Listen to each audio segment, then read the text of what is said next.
O ministro Fernando Haddad entregou hoje ao Congresso o projeto de lei para regulamentar a reforma tributária. A PEC da reforma foi aprovada no ano passado. As informações com Pedro Canguçu. Oi, Pedro. Boa noite.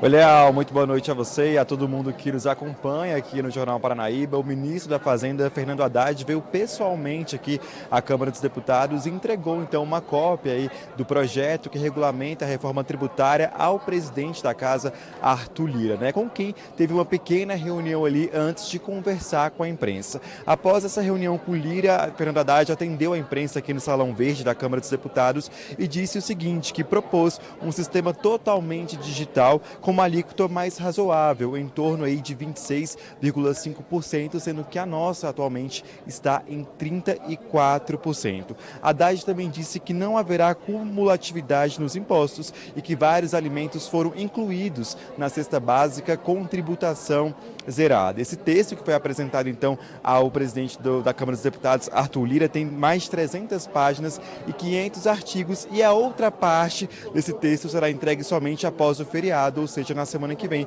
depois do feriado ali do dia 1º de maio. Inclusive, em poucas horas também estará disponível para a população e também para a imprensa consultar essa primeira parte da reformulação da reforma tributária. Haddad disse que o presidente Lula fez questão, então, de assinar uma mensagem aqui para o presidente do Arthur Lira e também que Haddad entregasse pessoalmente uma cópia impressa aqui ao deputado Arthur Lira. E na coletiva, Haddad também garantiu que esse tema será votado aqui na Câmara dos Deputados até o recesso parlamentar, ou seja, até julho esse assunto será votado aqui na Câmara dos Deputados. Vamos ouvir o que disse, então, o ministro da Fazenda, Fernando Haddad, em coletiva de imprensa aqui na Câmara dos Deputados.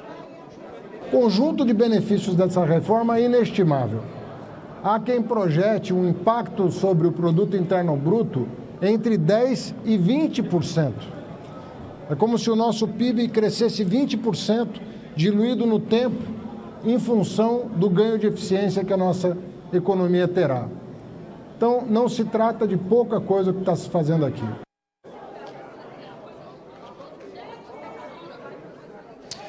Olha, Leal, saindo aqui da Câmara dos Deputados, o ministro da Fazenda, Fernando Haddad, foi a encontro, então, do presidente do Congresso Nacional, senador Rodrigo Pacheco, com quem também foi conversar sobre esse assunto. Eu volto com você, Leal.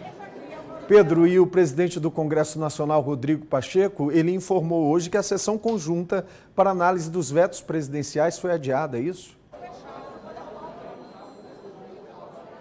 Isso mesmo, Leal. Tinha uma expectativa, então, que essa sessão começasse às 7 horas da noite aqui no plenário da Câmara dos Deputados, mas a base do governo tentava ali adiar. E esse adiamento, então, frustrou a oposição que ia, então, derrubar ali os vetos, Houve, então, uma reunião de líderes e não houve um acordo, então, com o Senado e, por isso, o senador Rodrigo Pacheco decidiu adiar mais uma vez essa sessão dos vetos presidenciais. Vamos ouvi-lo. Sobre o adiamento da nossa sessão do Congresso Nacional de hoje. De fato, não havia um mínimo consenso em relação a tudo quanto havia de projetos e de veto, melhor dizendo, nessa sessão do Congresso. Então, nós damos mais esse prazo para que possam os líderes entabularem o máximo possível dos acordos, sobretudo em relação aos vetos da Lei de Diretrizes Orçamentárias e da Lei Orçamentária Anual. Bom, como eu disse, os líderes do governo ficaram então o dia todo articulando para que essa sessão não acontecesse aqui na Câmara dos Deputados, para que o presidente Lula não saísse derrotado de vetos importantes, como a questão do orçamento e também das saidinhas. A gente vai continuar acompanhando e esse assunto deve voltar então nas próximas semanas. Leal. Ok, Pedro, obrigado. Boa noite para você.